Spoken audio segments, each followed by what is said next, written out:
Okay, it's 7 o'clock. We're meeting in the Central Jury Room at the Hood County Justice Center, August 14th at 7 p.m. The meeting is now called to order. JC, would you give the invocation, please? Pray with me. Our Heavenly Father, as we gather here tonight, we ask that you give this court the wisdom and the guidance to do what is best for the citizens of this county. We're thankful for this day. We're thankful for the life that we have. We ask that you be with all of our military throughout this world. Be with their families because they too serve. Bring our military home, Heavenly Father, for these things we ask in your name. Amen. Amen. Please join me as we honor the flag of our great country. I pledge allegiance to the flag of the United States of America and to the republic for which it stands, one nation, under God, indivisible, with liberty and justice for all. Join me in the pledge of Texas. Honor the Texas flag. I pledge allegiance to thee, Texas, one state, under God, one and indivisible. Thank y'all. Okay, we have a consent agenda. I think I want to pull off item D, which is to draw 6 names for the Salary Grievance Committee. We've had a number of turn downs. We drew them, if you remember, a couple of 3 weeks ago. And I'm going to dump them out and let Commissioner Rowan draw. And they're all folded. You can't, wait a minute, let me get them all out. Okay. I got them. I'll number them, name them. Okay, the first one is Brandon Mayberry.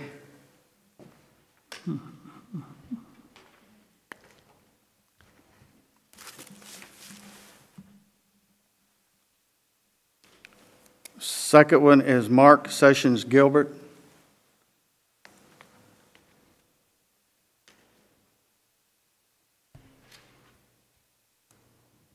Sticking together.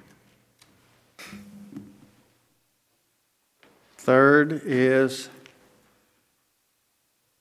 Vicky J. Swam. What's the last name? Pardon? Last name? S-W-A-I-M. Swain. Yeah, I don't know. Wait a minute. Okay. Go ahead. Swain, yeah, right. Toller.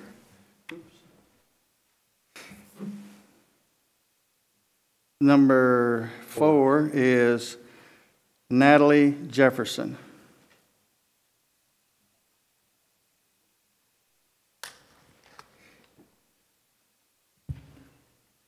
Number 5 is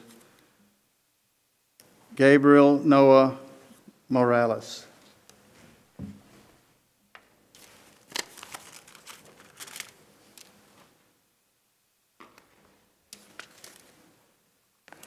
Number 6.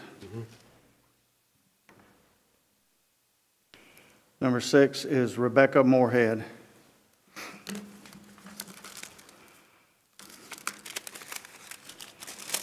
That concludes that. Thank you. And put those in there. Get down. All right. So is there anybody else that wishes to pull anything off of the consent agenda? Any other commissioner? If not, I'll entertain a motion to approve. So move. Second. Motion made by Commissioner Heatherington and seconded by Commissioner Simpson. Any further discussion? Then all in favor? Aye. Aye. Now, do I have a motion to approve the grievance committee names? So move. A motion made by Commissioner Heatherington, Second. seconded by Commissioner Rowan. Any further discussion? Then all in favor? Aye. Opposed? Motion carried. Thank you all very much. Next item is on the agenda is subdivision roads and plats, and I see there's none. Do you have any? You don't? Okay. Budget and What are you going to do about Dana Ballmer and all that? Wait a minute. Oh, I missed sketch. Oh, I am so sorry. I missed the proclamation, special presentations. Bob, do you have any? Okay, we do have a couple of things. Proclamation. Steve, would you read the proclamation honoring Dana Vollmer? Yes, Judge, I will. Proclamation in honor of Dana Vollmer, American swimmer and Olympic gold medalist. Whereas Dana Vollmer grew up in Granbury, Hood County, Texas, and began her swimming career here at a young age, and whereas Dana has achieved numerous honors as a world champion swimmer in butterfly and freestyle, and whereas at age 12 she was the youngest swimmer competing in the 2000 U.S. Olympic trials, and whereas while competing in the international swimming competitions from 2001 through 2011, Dana earned a total of 18 gold medals, 8 silver medals, and 4 bronze medals. And whereas in the 2004 Summer Olympics in Athens, Greece, Dana won a gold medal as a member of the winning U.S. team in the 4x200 meter freestyle relay that set a world record in the event at that time. Whereas in 2009, Dana was named NCAA Swimmer of the Year, Pac-10 Swimmer of the Year, and the winner of the Honda Sports Award for swimming, and the U.S. Swimming Preservation Award. And in addition, she was nominated for the 2009 ESPY Awards given by ESPN for Best Female Collegiate Athlete. Whereas in the 2012 Summer Olympics in London, England, Dana set a world record and earned a gold medal in the 100-meter butterfly, and also won gold medals in the 4x100 meter medley and the 4x200 meter freestyle relay. Whereas Dana works actively as an ambassador for American Heart Association in support of the American Heart Association mission to educate women about heart disease. Now therefore, as it be resolved that I, Darrell Cochran, in the Hood County Commissioners Court, do hereby proudly proclaim the month of August 2012 as Dana Vollmer Month in Hood County, in recognition of years of dedication, hard work, and reflected many achievements that Dana has achieved. This will be signed this day, 2012, by Judge Cockerham, be presented to Dana when the city and the county and the chamber have their parade sometime in early September. Talked to Mike Scott this afternoon, and that looks like it may be September the 9th when they have a parade. At that time, all the awards and proclamations will be given to her at that time. Very good. And I'll entertain a motion to accept this proclamation. So moved. Second. Motion made by Commissioner Roan, seconded by Commissioner Simpson. Any further discussion? Then all in favor? Opposed? Motion carried. JC, I believe the next item is for you. Thank you. Thank you, Judge, Commissioners. We again get to listen to Donnie Green from the North Central Texas Council of Government. She's the manager of that area agency on aging.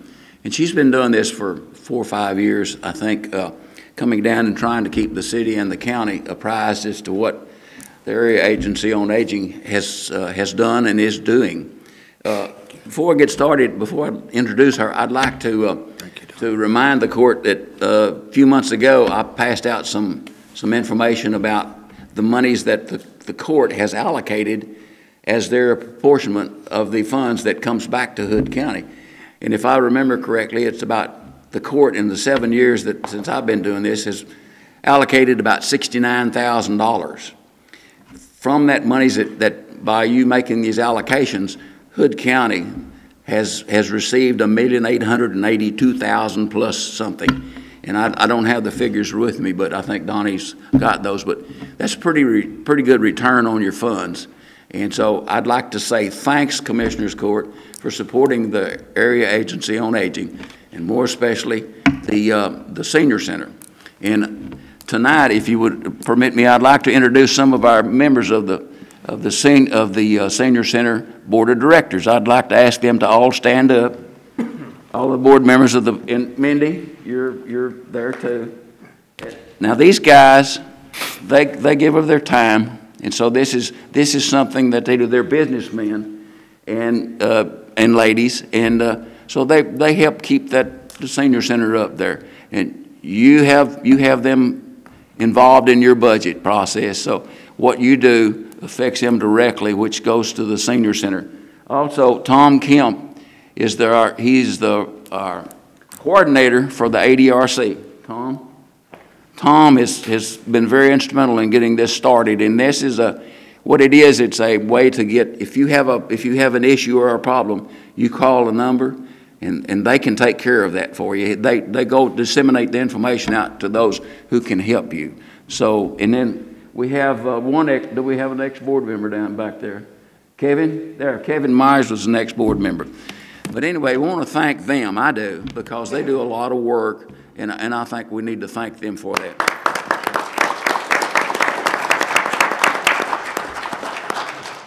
Donnie Green is, like I said, has been coming down and making these reports to you. And it's just to keep you advised as to what is happening in Hood County. And I was at a board meeting today over at COG, and they were very enthused about some of the new programs that's coming online. But they also were not so very enthused whenever we got the word, and Donnie, I'm sure, will tell you about their cuts in some of our financing. So with that, I'd like to introduce to you Donnie Green. Thank you, J.C., and thank you, Judge Cockrum and members of the Commissioners Court. I feel a little humbled following the proclamation. The only award I've ever won is runner-up to Camp Sascombe Miss Ugly. So it just doesn't have the same panache. What I'd like to do is give you a brief update on funding, talk a little bit about what you get for your money, and then make a few remarks about future directions. I'd be delighted to answer any questions that you all might have. As J.C. stated, during the last 7 years, Hood County has provided $63,355 in funding to help us meet our match requirement. In return for that, we have passed through the exact dollar amount, $1,882,620, to the Hood County Committee on Aging in support of its home-delivered meal, congregate meal, and transportation programs. And I assure you that is but a drop in the bucket. Our funds do not pay for all the services that the Hood County Committee on Aging provides, and so we stand in awe of what they and our other contractors do to meet the need for those services. In addition, we provide a number of services at the regional level, and I'd like to mention those very briefly. But first, let me share with you what's on the horizon in terms of funding. There are a lot of unknowns, but the folks at the federal level are anticipating about a 9% reduction in funds effective 2013 for Older Americans Act programs, and that will be the first reduction in funding for those programs since I've been with the agency for 16 years, and to the best of my knowledge, the first significant reduction to those programs at any time. Fortunately, we are expected to realize lesser cuts. It's kind of a double-edged sword.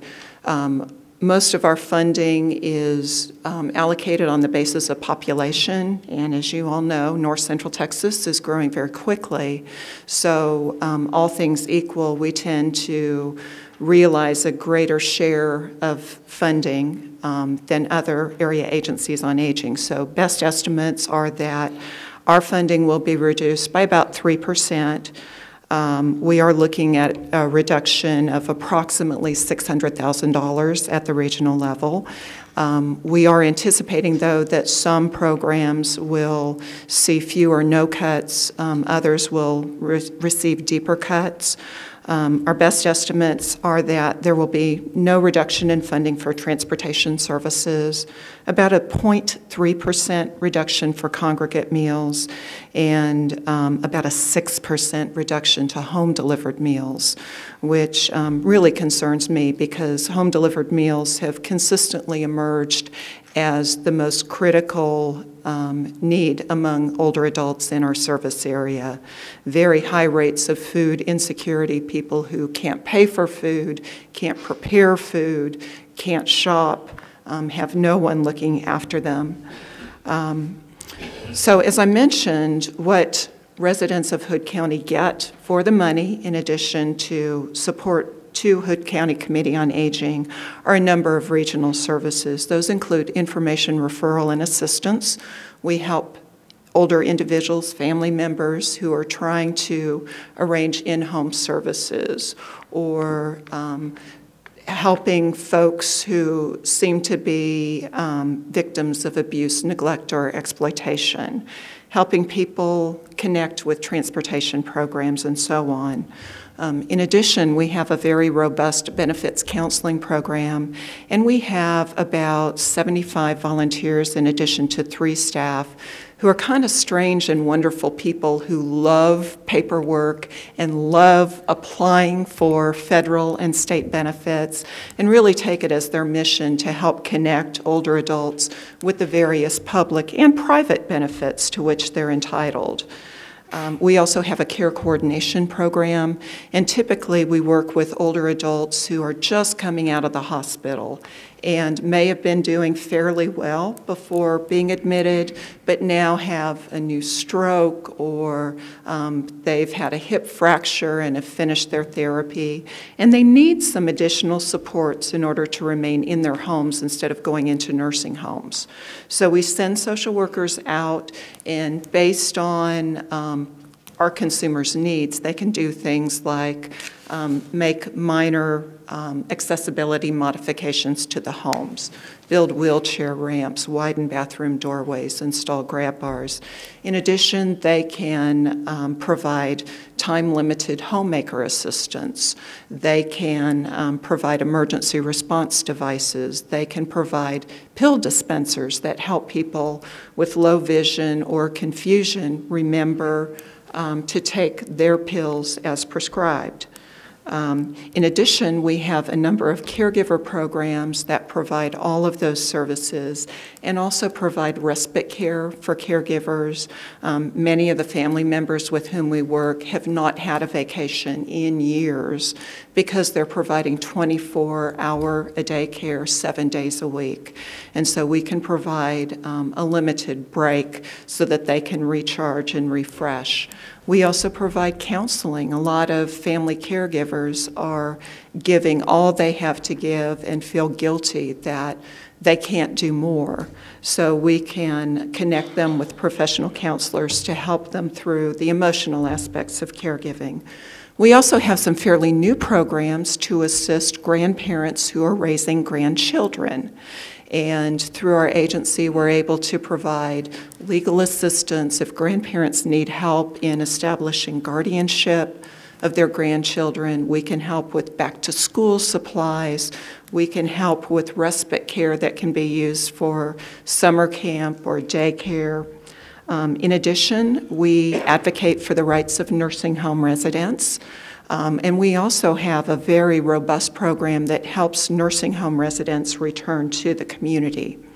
In addition, during the last couple of years, we've gotten more and more involved in fall prevention activities. Falls are now the 3rd leading cause of death among older adults and are often preventable. And we work with lay coaches who take participants through an 8-week series of classes to help them learn how to modify their environment and how to improve their strength, endurance, and flexibility so that they're less apt to fall. In addition, JC mentioned the Aging and Disability Resource Center. We were very excited to be one of the original Aging and Disability Resource Centers.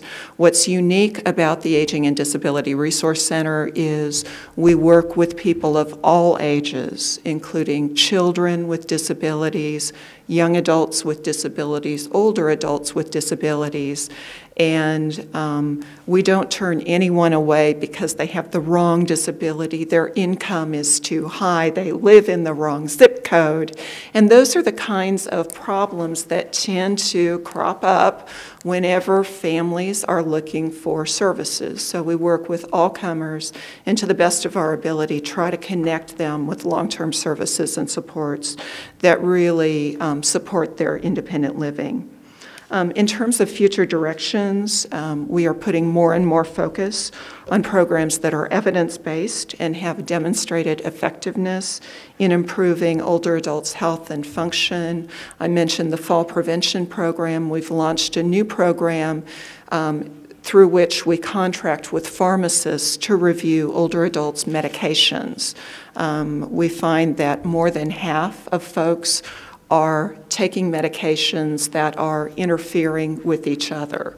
And so through that program, we can have pharmacists review their medications, work with their doctors, and make sure that they're not taking any medications that are contraindicated. We're also looking at ways to better connect with state and federal agencies so that people who are looking for services don't have to tell their stories time and time again to different people at different agencies who at the end of the day say, I'm sorry, we don't do that here. As I mentioned, we are looking at declining federal dollars, but we're very committed at looking at ways to do more with less. There are some opportunities for some additional funding that will become available in the next 2 to 3 years. We've submitted an application and are hoping to hear back in just a couple of weeks. We're hoping that we can restore some of the services that might otherwise be cut through the reductions in federal funding that I mentioned. We've also applied for a grant to better assist older veterans and, in fact, younger veterans as well, veterans of all ages in connecting with services. While our military folks are serving, they tend to be well supported, surrounded with a lot of help and support, and as soon as they retire or are no longer in active duty, a lot of those kind of natural supports go away. It can be very, very difficult and frustrating for veterans to access the help they need from this patchwork of health and social service agencies. So with that, I'd be happy to answer any questions that you all might have. Yes? Honey, just out of curiosity, what federal agency is that federal money flow through? It's through an agency that recently changed its name. It was known as the Administration on Aging, or AOA. Formed by the Older Americans Act of 1965. About 2 months ago, it changed its name to the Administration for Community Living. It's now known as ACL. Okay. I just returned from a conference in Florida on CSA sponsored, basically, Community Service Agency, which this current president and administration is trying to zero out that budget. Mm-hmm. It's almost $1 billion a year. Yes. The ultimate result of that being zeroed out would be simply to increase the pressure on someone like you to have to do more where other dollars disappear. So we are working fervently behind the scenes to try to influence our senators and our congressmen to look at that a little more closely and to not zero that budget out. But right now, that's it's on a precipice. Yeah. Another federal issue that's kind of near and dear to my heart, there is language in our enabling legislation, the Older Americans Act, that restricts our ability to use the funds where they're most needed in some cases, and that is a problem with our nutrition programs. When we receive nutrition services, funding for nutrition services, 75% of the funding is, 2/3 of the funding is earmarked for congregate meals. 1/3 is earmarked for home-delivered meals. In our North Central Texas region, we have 3 times as many people who need home-delivered meals as congregate meals, but the Act will not allow us to transfer those nutrition funds into the home-delivered meal program. So we've talked a lot with our advisory board members. JC has been very proactive and has raised it with his federal representatives. It is so frustrating to have nutrition money that we can't spend and have to send back, and at the same time we have people on waiting lists for home-delivered meals who can't be served because we can't get the money to them. It's very frustrating. This particular, the CSA monies, of course, go all the way back to President Johnson in 1963, the original war on poverty, and it's been funded ever since.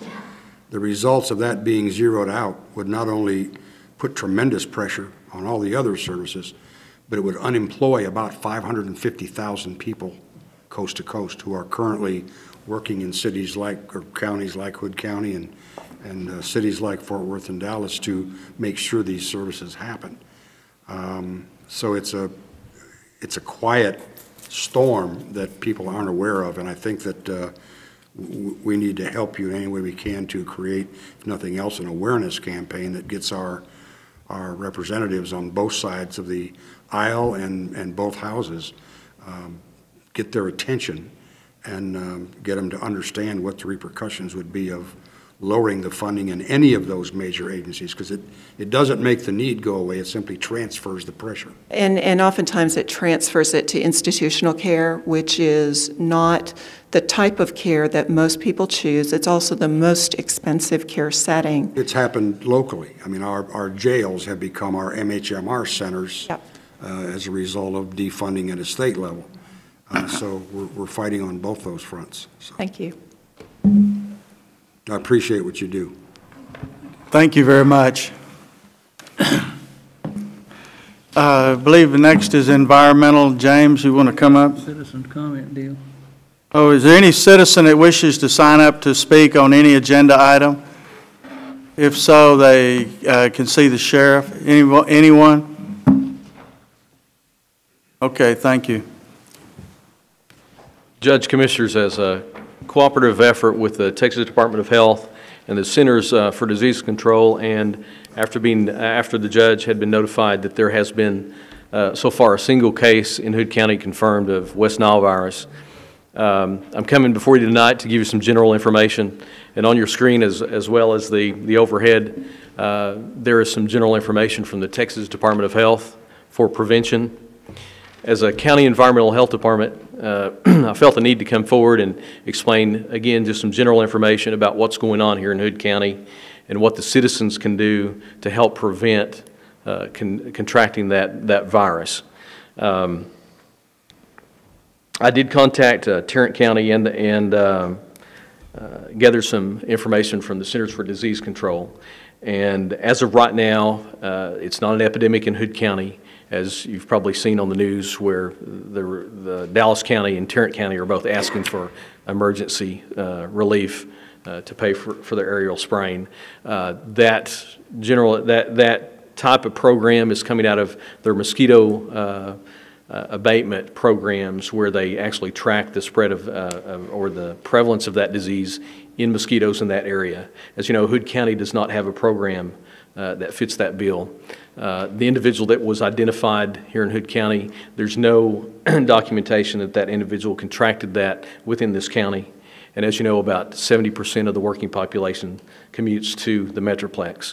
So that's still under investigation. But some general information about the disease itself, and the thing that I wanted to tell you guys and hopefully get out to the general public is prevention. And on the screen above, the things that we focus on in the Environmental Health Department, disseminating to the general public, is avoiding being bitten by mosquitoes. The transmission of the West Nile virus is via the mosquito after it has come in contact and bitten typically birds.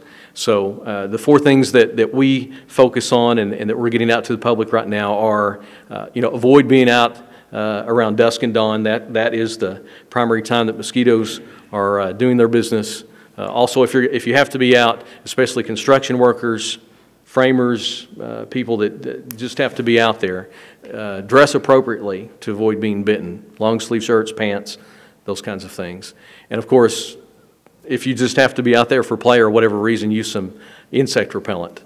And then lastly, on private property, and it's the thing that we're focusing on along with education, we're encouraging the general public on their property to go ahead and get rid of any standing water. Now, in this drought, we'd all like to have some more standing water to have to deal with, but unfortunately there are some situations where people over-irrigate, don't maintain their plumbing, etc., where that water can accumulate and provide areas for breeding of mosquitoes.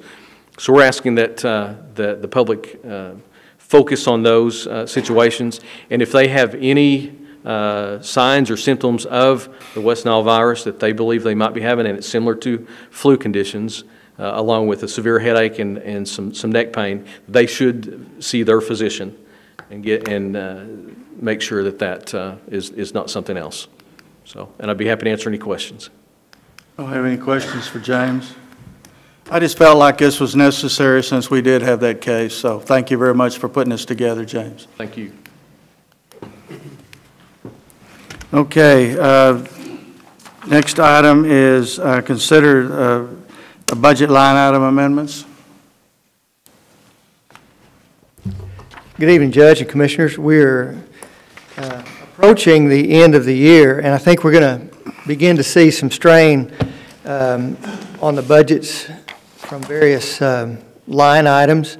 The first budget amendment for your consideration is from the sheriff, and he's really just informing us that he intends to spend $1,400 from Fund 61, which is the abandoned vehicle fund, for small equipment in the, he's going to transfer that into his 010564 department.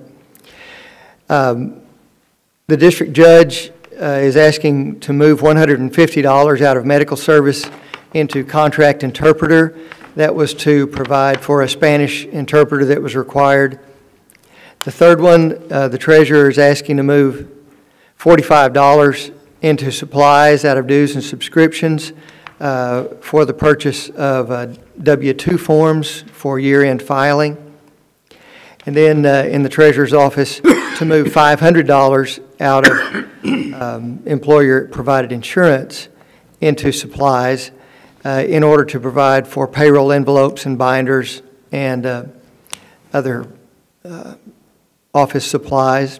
The tax assessor is asking to move $900 from the state equipment lease into small equipment and furniture to purchase a document shredder.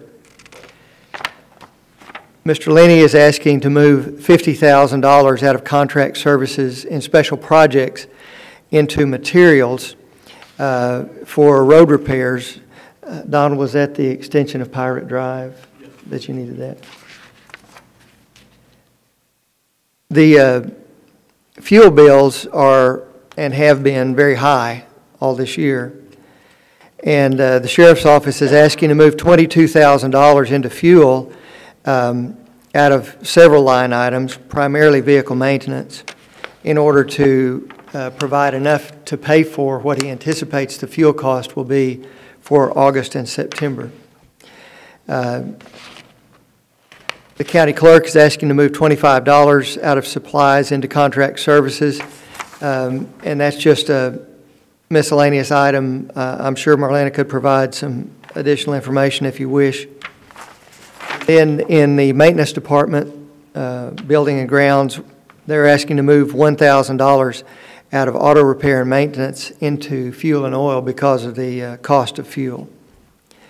I believe these are appropriate and necessary moves for this time of year, and I would ask for your approval to make these amendments to the budget. Does anyone have any questions on these for Stan or department heads? Motion to approve. We have a motion made by Commissioner Berry and seconded by Commissioner Simpson to approve the line items. Any further discussion? Then all in favor? Aye. Right, the motion, any against? Then the motion carried. Thank you very much, Stan. Consider payment of bills. Judge and Commissioners, at this time, I'd like to ask Nelda to come up. There are some RFEs that have been presented, and according to the court's policy,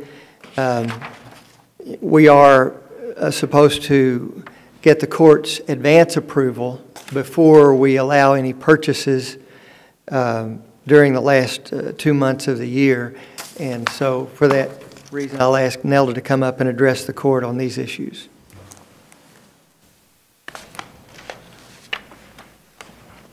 Good evening, Judge and Commissioners. I sent to you with the packet all the RFEs that I have right now. The library is asking to purchase 6 lounge chairs at a price of $702.72, which brings the total to $4,364.86 total. Their 1/12 budget is only $1,250, but they have over $13,000 in that line item.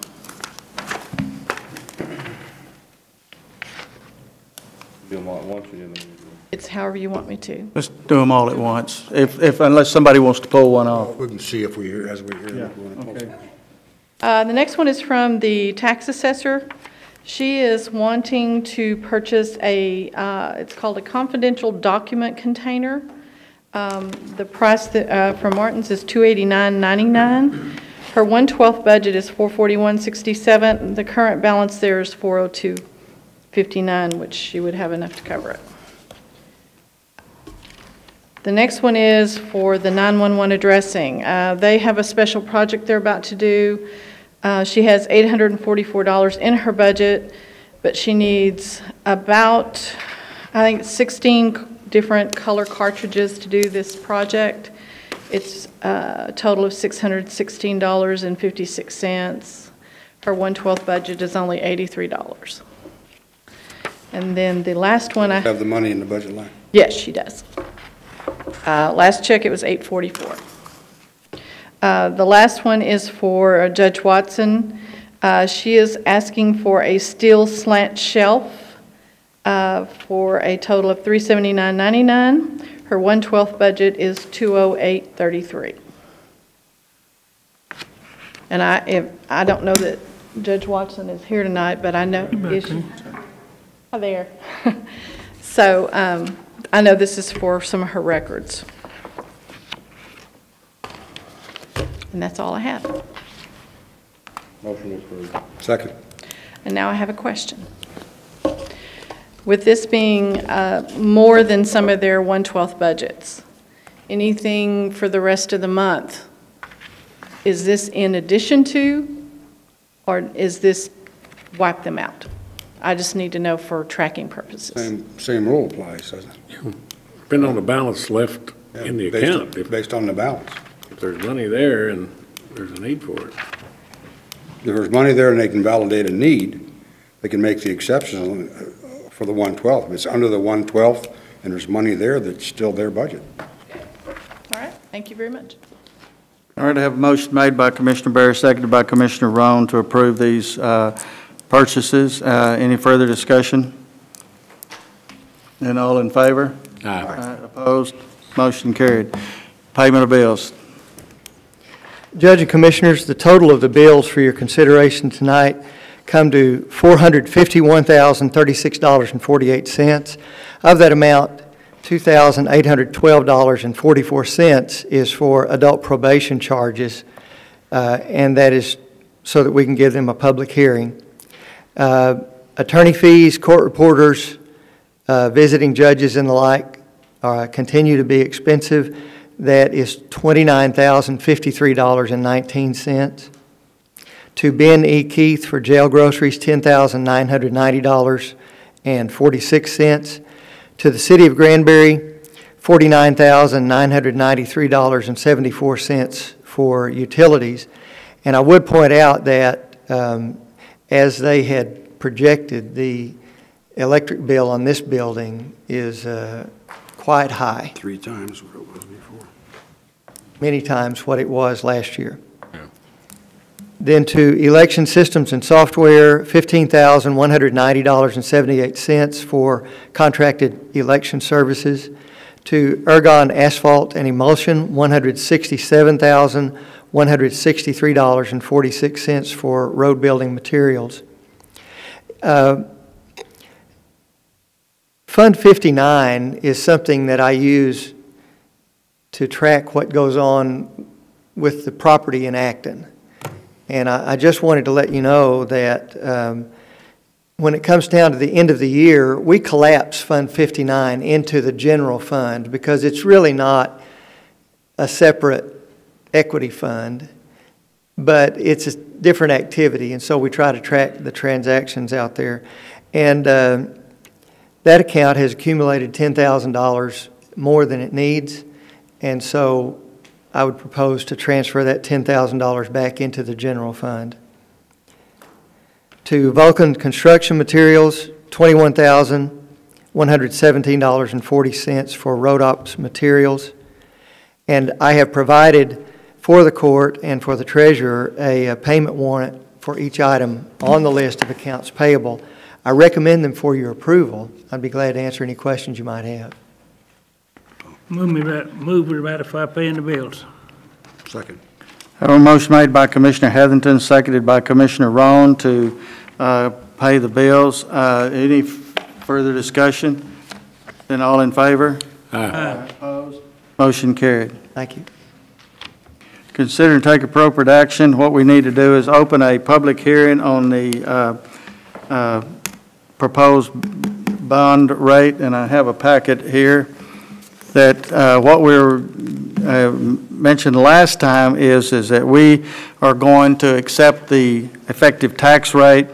So Hood County, Texas will hold 2 public hearings, and this is the first one, on a proposed tax increase, total tax revenues from property tax roll in the preceding tax year by 0.0%.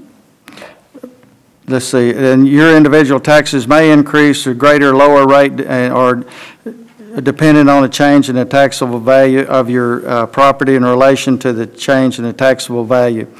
So anyway, that'll be published. This is the first hearing. I want to make some general comments. What we have done is that there's been a lot of people come and ask about animal control. They say we're not keeping the animal control open long enough, and consequently when people come to adopt animals, it's closed. So what we're going to do is add 2 more animal control officers so that we could keep that open so that they can little longer hours. Sheriff, would you like to say anything on that?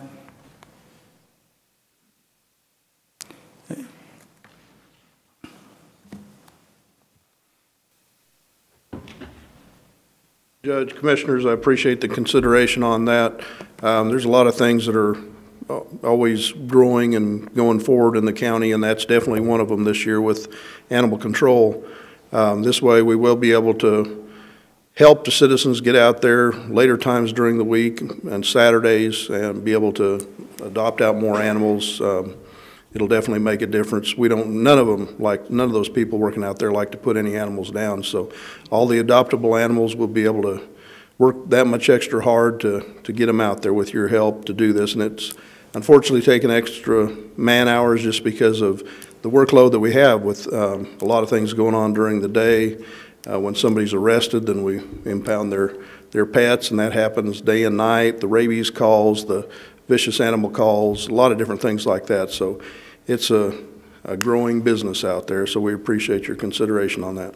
Okay, and also we're adding, plans to add 4 new deputies to the Sheriff's Department, and I presume those will be in patrol and various things. You want to discuss that a little bit? Well, it's all about serving the citizens out there and being able to get there in a timely manner when they call 911 or a non-emergency, especially when they call 911. We want to be able to get out there as soon as we can and render aid, especially if it's a law enforcement need. So I need more help out there on the street, and those officers will go into patrol. So I definitely appreciate that. And I know the citizens will also. Okay, thank you very much, Sheriff. Thank you. And the other thing that we are having to, this is not you. I see we have a new constable and a new, new constable, Constable 1. We have one for Constable 3 too, but we're standing up 2 new offices, and that's JP 1 and JP and a Constable Precinct 1. And we're adding those 2 people plus a staff of 3, so it's 5 additional people that we're having to add, and we're doing all of that without a tax increase. We're just, accepting the effective tax rate. And so I would like to commend the Commissioners for the good work they do and stand on making this happen. And does anyone wish to comment on anything on the budget? This is a public hearing. No one? Okay, well then, does any commissioner have anything to say?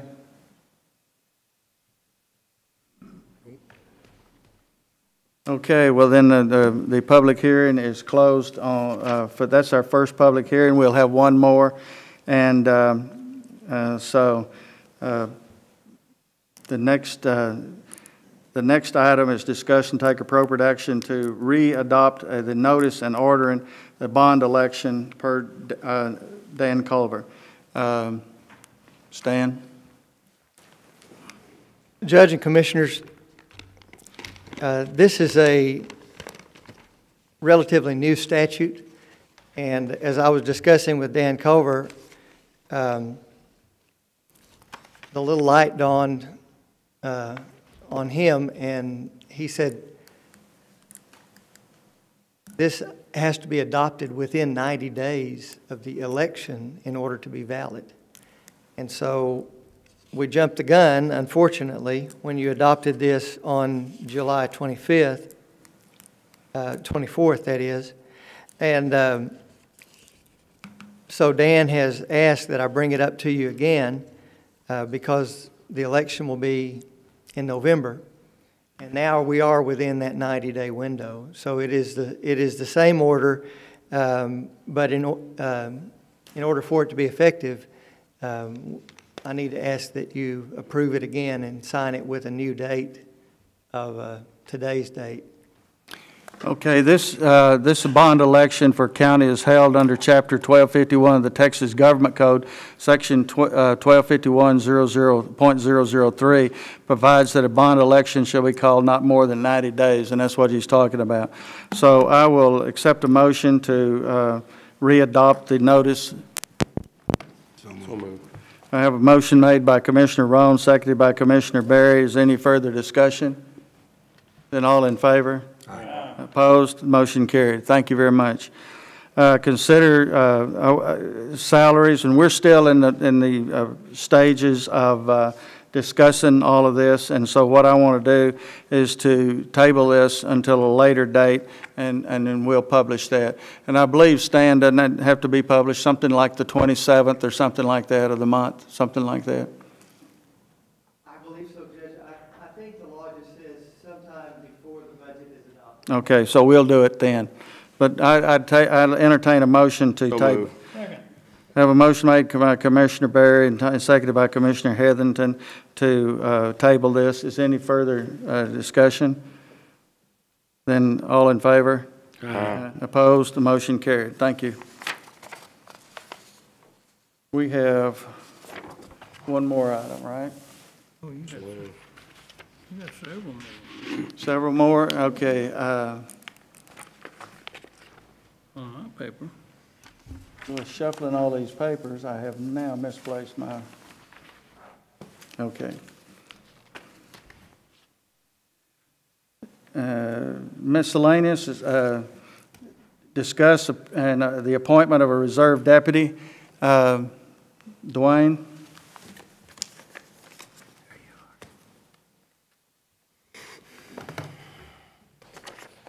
Judge, Commissioners, thank you for allowing me to come up here and talk to you about this. I think each one of you have a copy of the request that I made to have Delton Thrasher appointed as a reserve deputy for me. Delton brings a lot of knowledge to Hood County. He's currently Chief Deputy Precinct 3, Tarrant County, has been for a number of years, and he is a TCLOS certified instructor, so he's able to teach, instruct law enforcement, not just for Hood County, but for anybody that's needing the instruction. He's requested that if he's approved and appointed and I put him to work, he's requested that he continue to teach, and by all means I would allow that. Wherever he needs to go to teach that. But he brings all that information and knowledge to Hood County. I think we need this information. We need his knowledge. We need his service. He lives here in Hood County. He's made his home here, up close to Lipan, just right outside the city limits. So I believe that he would be a great asset to Hood County to have in the law enforcement community here. And I would appreciate the opportunity to let y'all have him be a reserve deputy for my office. Does anybody have any questions for Dwayne on this? You made adjustments in your budget to take care of this? There's ample, I believe, monies in there. I may have to look at the new budget for 2012, 2013. I believe there is room in there for this. He's just going to be a reserve deputy. He's not a full-time deputy. Not going to be a lot of work, but he will be available to help when absolutely necessary.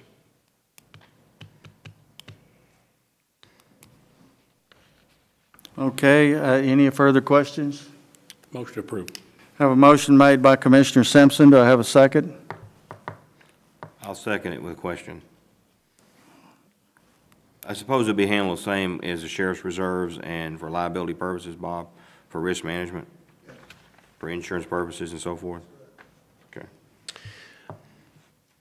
Okay, I have a motion made by Commissioner Simpson, seconded by Commissioner Berry, to appoint Dalton Thresher as a reserve constable. Any further discussion on this? Then all in favor? Aye. Opposed? Motion carried. Thank you very much, Mr. Hart. I do have another question now that that's taken care of, and it's real quick. We're into the 1/12 of the budget part of this, and his bond is going to be over that.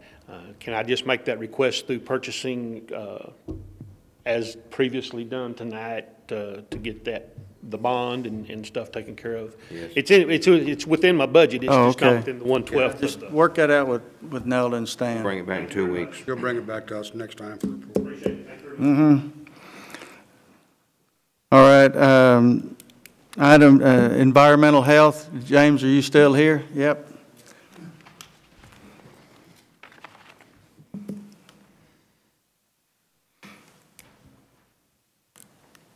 Judge, Commissioners, I'm asking that you hold a public hearing to consider adoption of the flood damage prevention order as presented to you, I believe, previously. I'd be happy to describe that order a bit. This particular order adopts the flood insurance rate maps of the National Flood Insurance Program. If you adopt those, they become effective on August 16th. And what that means for the general public is, with that effective date, is any construction of new residential structures in the 100-year floodplain, they would have to adhere to those maps. In this county order, this is considered a model order as presented to me by FEMA. And the only changes within this document is to make it consistent with our subdivision regulations in requiring what we call a 2-foot freeboard for new structures on or after the effective date of this order if it's adopted. Be happy to answer any questions. Didn't we discuss also something about the new maps that we would be approving, or at least according now, make a 1-foot difference from the old, to the extent that it could lower some flood rates? That's correct. With these new maps, FEMA accepted the engineered study that actually it was the Brazos River Authority, Hood County, and the City of Granbury that contributed monies to that study.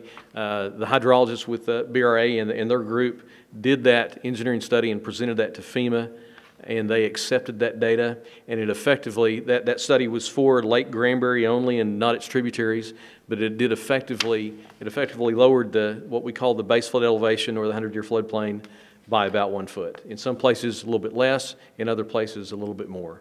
But the point is that should be made public. Yes, it is a benefit to a lot of persons. James, is this the public hearing for this then? Is that what? Yes. Then a public hearing is now open for anyone else to make comments. So what else do you have to say on it? I'd be happy to answer any questions related to it. Does anyone have any questions on the flood damage prevention order? I'd like for him to elaborate, since we've had a big issue with FEMA and these flood maps. He and I attended a meeting here in Granbury that was had at the City Hall. I'd like for him to elaborate on the discovery process, if you want to, and bring up the 3 areas that are here in this letter that was addressed to Judge Cockerham on August the 3rd, and talk about those 3 areas that were brought up, and they are aware of it, and you shall have till August the 17th to turn in more comments. Is that not correct?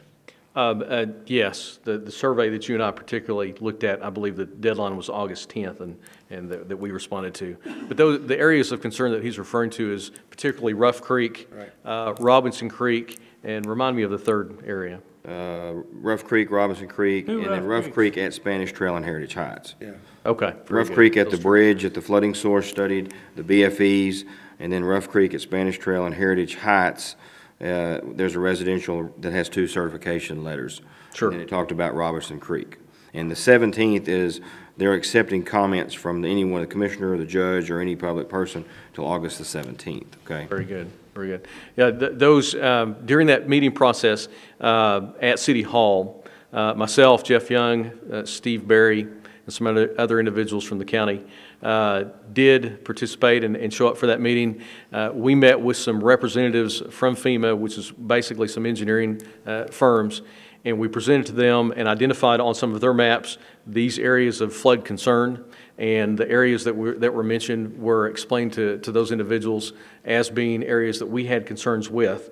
Rough Creek being that there is the potential that some engineering may be inaccurate on FEMA's part based on previous courts and information presented. That has not been established yet, but I understand that's still being worked through. Robinson Creek is a tributary on the north side of the county in Precinct 4 and 1, I believe. And there, in 2007, there was a number of structures that was lost to significant flooding. That's what we call a Zone A area, which means FEMA identified that as a significant flood threat, but did not identify the exact 100-year floodplain. There's been a number of, a large amount of information produced by individual surveyors and independent mobile home companies. That is a mobile home area.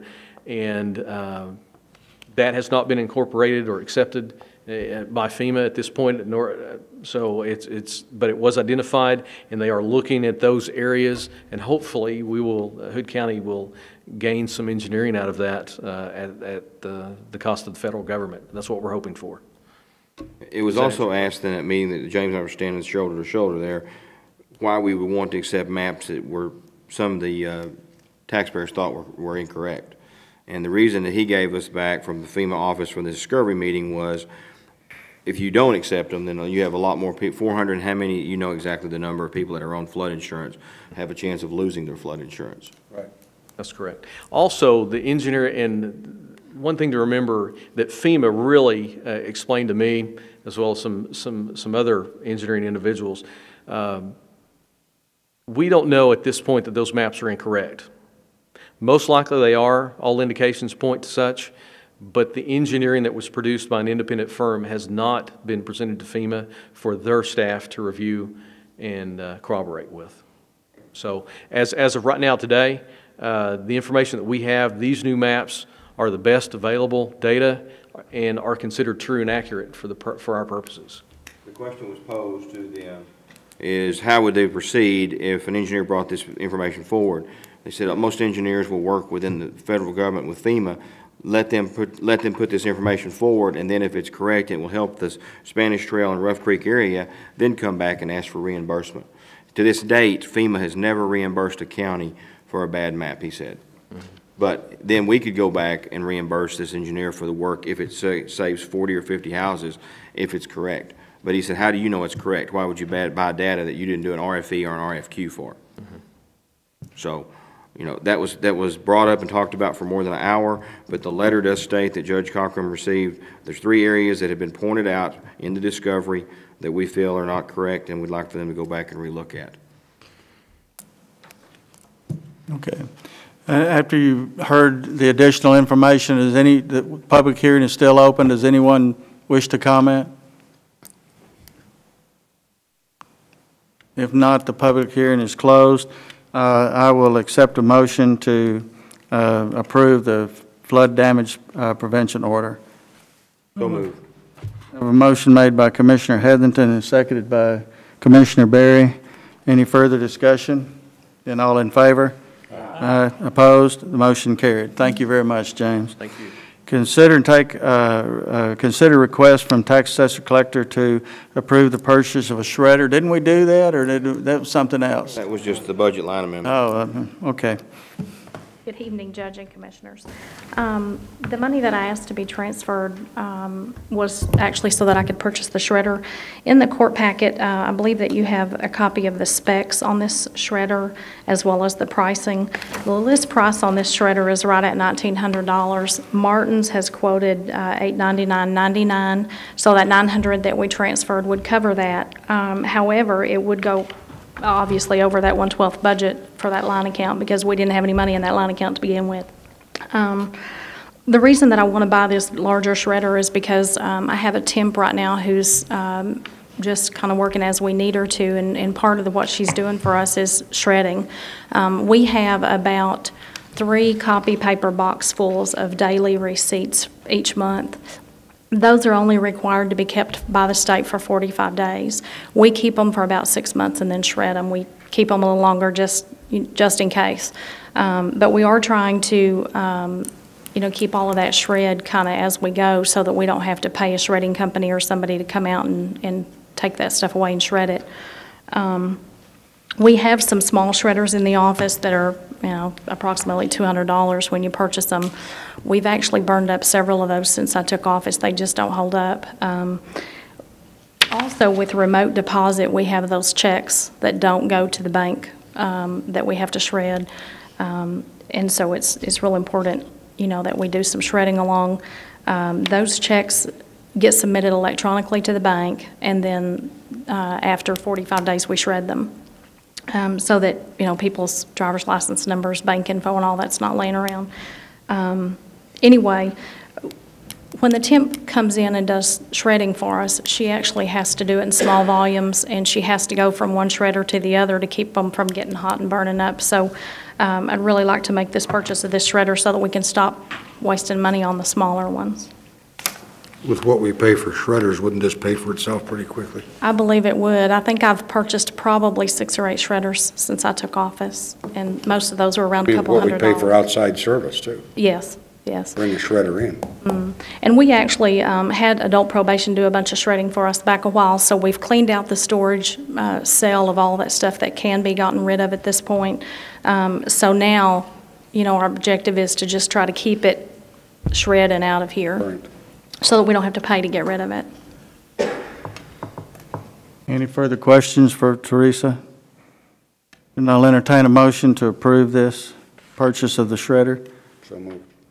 A motion made by Commissioner Roan. Is there a second? Second. Seconded by Commissioner Simpson. Any further discussion? And all in favor? Aye. Opposed? Motion carried. Thank you very much, Teresa. Consider a request to purchase scanners for district court. I believe the mean old auditor is going to do this, right?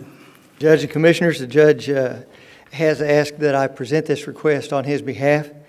And there are requirements that documents be submitted electronically. And I have verified that with Penny and with Tricia. What the judge is suggesting is that the 2 scanners, one for Penny Wisen and one for Tricia Walters, that would cost $400 apiece. He's suggesting that he buy that out of supplies in 010-434-330. But the total of the bill would be $1,220 if you add in not only those 2 shredders, but also the $420 shredder for Mike Carlisle in the courtroom for the court reporter. And that, the judge is asking to be purchased out of Fund 55.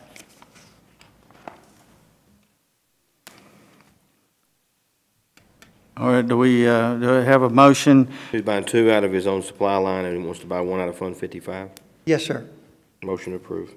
Second. All right, a motion made by Commissioner Berry, seconded by Commissioner Roan to approve the district court scanners and shredder. Is any further discussion? And all in favor? Aye. Opposed? Motion carried. Thank you, Stan.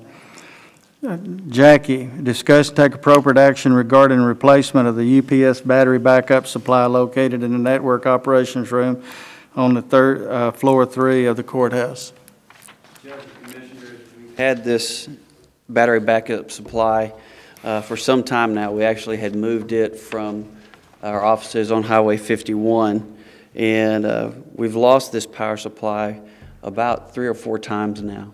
And each time we try to recondition it a little bit and bring it back along, but it's really just come time to replace this unit. Every time that this unit goes down, it affects all the phone service and network service down at the courthouse. We did look at several prices for this same unit. CDWG is the one that had the best price at the time, and that's going to be $1,450.81. The one thing that we cannot add in there at this time is going to be the freight, because the freight does vary depending on the carrier that comes along at the time. So there will probably be a little bit more than that, just because it is a freight item, because it has batteries inside of that. And I would like to submit that for your approval tonight. I'm going to answer any questions. So if it goes out, we don't have phone service, right? Whenever that unit drops offline, it drops off the phones and the network activity. The purpose of the unit is so that if you lose electricity to the building, it would keep the network and the phones online for some time, give you some time to make phone calls or make arrangements otherwise. But this unit, 3 or 4 times now, has actually just shut down, just goes off and stops everything. So I am asking and recommending that we replace this unit. What kind of warranty is on a new one? The warranty that comes on the new units usually runs for 5 years. We buy extended warranties on these, Commissioner. We usually replace the batteries on these at about 2-year intervals.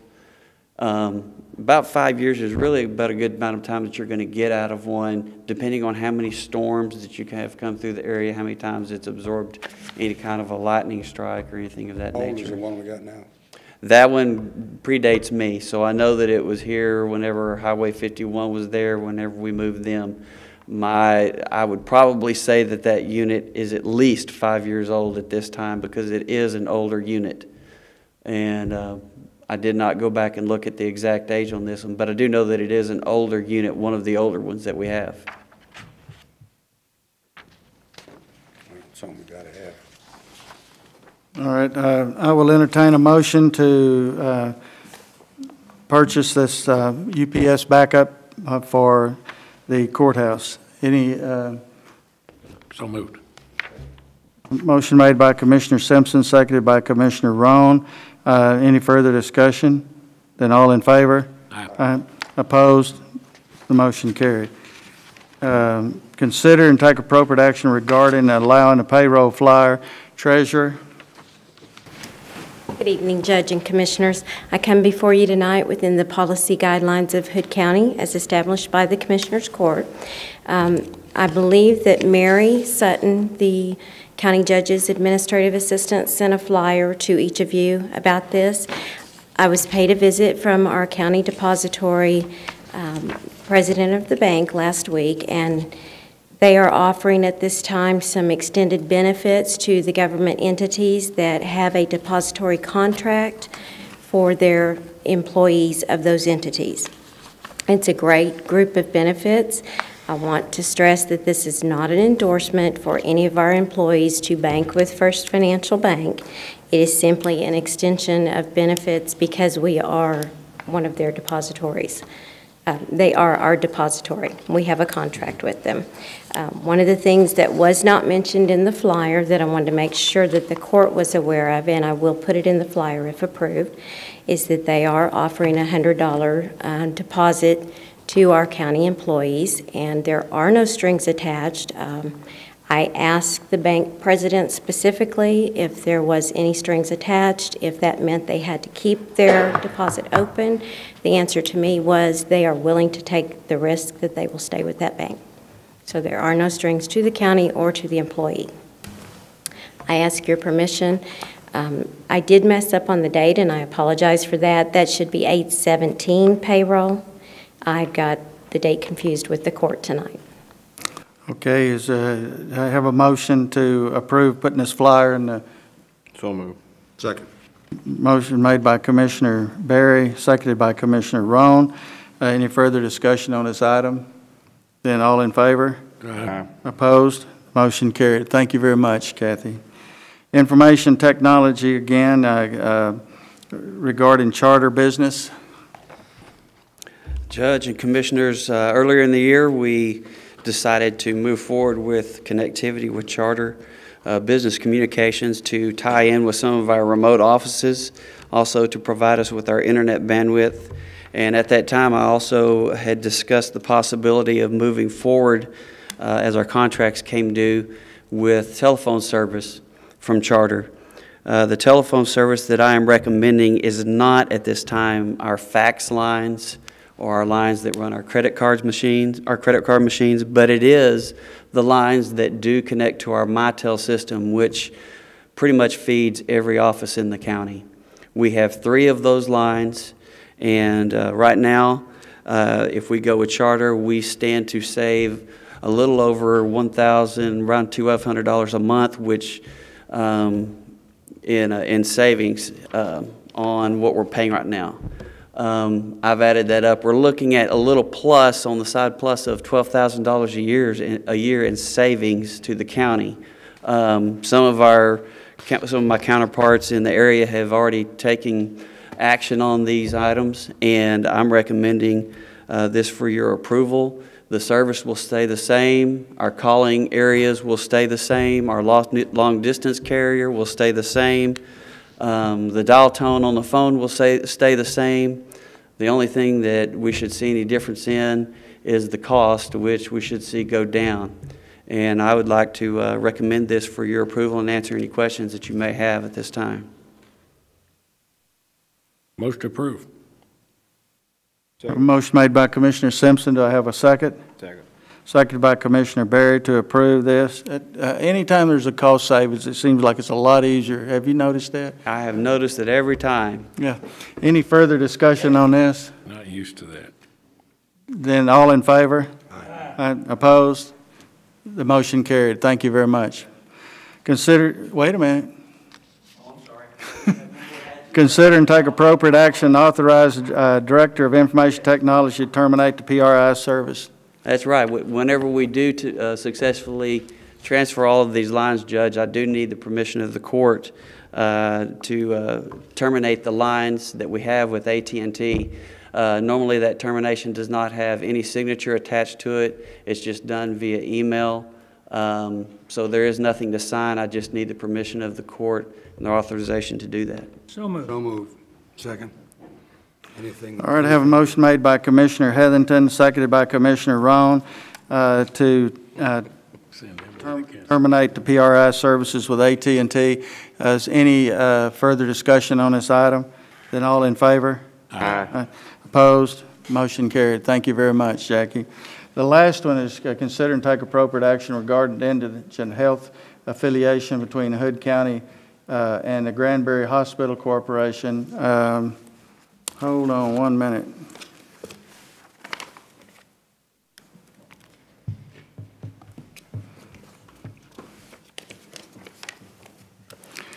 We have this is an agreement. Does everybody have a copy of that in their packet? Everybody read it? I won't read it. Does any, because it's rather lengthy. It's Just the same as we had, isn't it? It's agreement, for, there may be a little bit of difference in the amounts, but it's basically, it's basically the same. Same thing we had. Amounts have changed because of other factors like the 1115 waiver. Exactly. IGT money that's going to be returned in another fashion, so. Noe, would you like to say anything on this or not? If you have any additional questions, If not, I'll entertain a motion to approve this. Commissioner Roan made the motion. Commissioner Simpson seconded it. Any further discussion? Then all in favor? Aye. Opposed? Motion carried.